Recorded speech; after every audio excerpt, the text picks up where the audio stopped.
ভক্তবৃন্দ আমাদের অনুষ্ঠানে পরিপূর্ণ, গানায় গানায় ভরে গেছে ভক্তবৃন্দ। অনেক দূর দূরান্ত থেকে ভক্তবৃন্দ আগত, ওনারা আছেন। আপনারা ওনাদেরকে অনুষ্ঠান উপভোগ করার মতো পরিবেশ তৈরি করে দেবেন।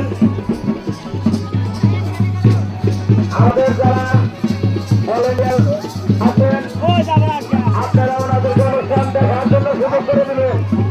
আপনারা নিজেরা ভিড় করবেন না।